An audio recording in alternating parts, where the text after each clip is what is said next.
Acting में सबसे गलत अप्रोच पता है क्या है? लोगों का ये कहना है कि सर कुछ ऐसा ट्रिक बता दीजिए, कुछ ऐसा बता दीजिए जिससे कि मैं अपने परफॉर्मेंस को एकदम से हाई लेवल पे लेकर चले जाऊँ।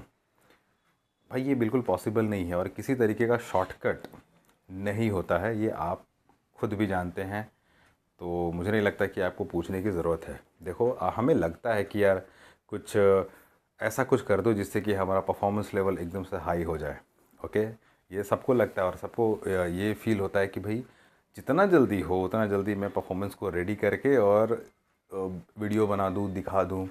बट ये बिल्कुल गलत अप्रोच है।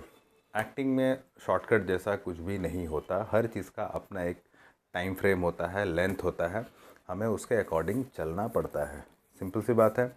आपको कोई भी चीज़ याद करिए, लाइफ में ग्रोथ जब हो रहा था ना तो उसका एक प्रोसेस था, पर्टिकुलर टाइम था, किसी का 2 महीना, 6 महीना, 9 महीना। अंडरस्टैंड?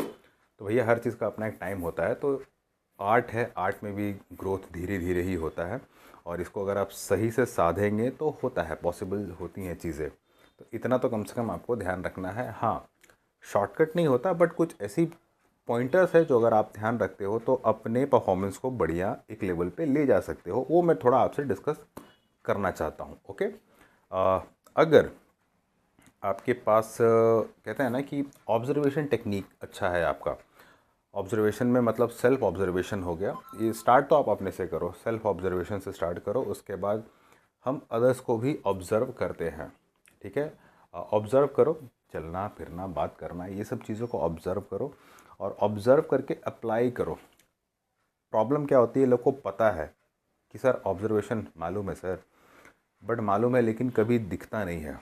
चक्कर यहाँ पे है। तो भाई ऐसा करो कि आप ऑब्ज़र्व करते हो ना तो अपने परफॉर्मेंस में उस चीज़ को आने दो ताकि देखने में भी बढ़िया लगे। ओके, अगर मैं खाली ये ध्यान ध्यान में रखूँ कि भाई आता है मेरे को, मैं देख लूँगा, कर लूँगा, नहीं, ये चीज़ नहीं। आपके वीडियोस में ना कुछ ऐसे ऐसे अतरंगी कैरेक्टर्स दिखने चाहिए जिससे कि लगे कि भाई इनका कितना ध्यान जाता है अदर किसी पर्सन पे, किसी कैरेक्टर पे। तो ऑब्जर्वेशन को आप पूरा यूज़ करना है अगर आपको पता है तो ये आपको बहुत तगड़ा हेल्प करेगा। और एक्टिंग में कभी भी याद रखिएगा, वेरिएशन अगर चाहिए तो ऑब्जर्वेशन ही आपको हेल्प करेगा। यदि अगर आप जान रहे हैं ऑब्जर्वेशन का सही इस्तेमाल करना तो पहला ये टेक्निक है ऑब्जर्वेशन। ये हर एक्टर को आनी चाहिए और आपके परफॉर्मेंस को अगर नेक्स्ट लेवल ले जाना है तो इस पे मास्टरी करना शुरू कर दीजिए, ऑब्जर्वेशन पे। नाउ सेकंड है, अगर आपके पास इमोशन की अंडरस्टैंडिंग है। अब आप बोलोगे सर इमोशन को कैसे समझे? सिंपल सी बात है, जब आप रीड करते हो ना तो एक बार, दो बार, तीन बार रीड करो, अपने आप वो कहानी खुद से आपसे बात करना शुरू करती है। ये चीज़ है, ये मैंने बहुत पहले वीडियो में भी बता रखा है। तो इमोशन लेवल पे काम करना शुरू करो। आप उसमें देखो कि कौन सा लाइन कैसे बोला जा रहा है, उसके भाव लिख लो। नहीं समझ में आ रहा लिखो, अगर फिर भी नहीं निकल रहा तो कोई एक भाव लिखो, कोई भी गुस्सा, नाराज़गी, जेलसी, पछतावा, कुछ तो लिखो कि यार इस लाइन को पर्टिकुलर ऐसा बोला जा रहा है। फिर उसको अभ्यास करो। ठीक है, लिख लेने से भी कुछ नहीं होगा, उसको प्रैक्टिस करके लेके आओ, उस भाव में बोलो, अलग अलग वेरिएशन में बोलो। ठीक है, ऑब्जर्वेशन, फिर उसके बाद इमोशन। इमोशन पे अच्छे से पकड़ बनाओ, रीड करो, कुछ सीन्स वगैरह देखो, अलग अलग जगह पे जाओ। बहुत दूर चले गए, आप अपने घर के आसपास भी जाओ ना, तो छोटे पार्क में भी अगर जाते हो तो आप क्या फील कर रहे हो ऑब्जर्व करो। कहीं पे कुछ देखा उसमें क्या आप फील कर रहे हो ऑब्जर्व करो। ये सब चीज़ें इमोशन की एक सिंपल सी एक प्रैक्टिस है। ठीक है, किसी के बारे में अगर सुनते हो तो आप क्या फील कर रहे हो, ये ऑब्जर्व करो और ये फिर अपने परफॉर्मेंस में इस चीज़ को आने दो। इतना तो हम कर ही सकते हैं, ऑब्जर्वेशन एंड इमोशन। उसके बाद एक चीज़ पॉइंट है जिसको मैं बता कर वाइंड अप करूँगा वीडियो को, तो वो है हमारा डायलॉग को बहुत अच्छे तरीके से मेमोराइज करना। ये अगर नहीं होगा ना तो आप बहुत भटक जाओगे, आपका कॉन्फिडेंस चला जाएगा, मोरल डाउन हो जाएगा। इसीलिए हमेशा डायलॉग को बहुत कंठस्थ करना आना चाहिए। इसके लिए मैं तरीका बता देता हूँ कि जब भी डायलॉग मिले तो ऐसा नहीं कि बस उसे रटना नहीं है। शुरुआत में पढ़ो, फिर धीरे धीरे उसके अंडरस्टैंडिंग लेवल पे काम करो। और डायलॉग पढ़ने से पहले अगर कहीं से भी डायलॉग मिलता है ना, उसे राइटिंग में लिखो। ये बहुत हेल्प करेगा। ठीक है, ये बहुत अच्छे से एक इमेजिनरी सीन्स क्रिएट होता है माइंड में।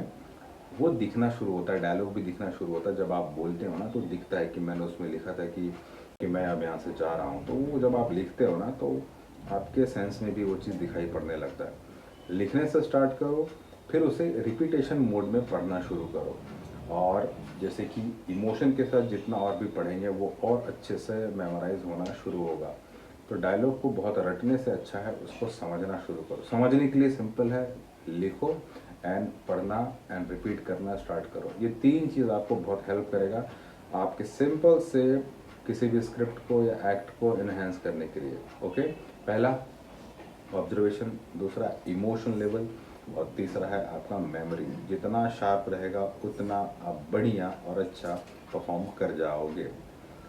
इतना बात है, इसको ध्यान में रख लीजिए और अपने प्रैक्टिस में इसको ऐड करके देखिए, और ये 3 चीज़ पे काम करके देखिए आपको फ़ायदा हो रहा है कि नहीं। मुझे लिख के ज़रूर बताइए, आपको देखना मज़ा आ जाएगा। ओके, तो कोई भी ये स्क्रिप्ट उठाइए और उसे लिखना शुरू करिए। लिखने के बाद ऑब्जर्वेशन, इमोशन एंड मेमोरी, ये 3 चीज़ हो गया। फिर करो परफॉर्मेंस। ओके, परफॉर्मेंस करके आप उसे ऑब्जर्व करो। ज़्यादा उस पर एक पट मत करो कि मैंने ऐसे किया वैसे किया, नहीं। 2 बार करो, 5 बार करो, क्योंकि जितना आप रिपीट में करते हो ना परफॉर्मेंस, अंडरस्टैंडिंग लेवल उतना ओपन अप होता है आपका। तो इतना ध्यान रखिएगा। ये 3 चीज़ को प्रैक्टिस करिए, सिंपल, और फिर देखिए चमत्कार। ठीक है, take care, love you all, bye bye.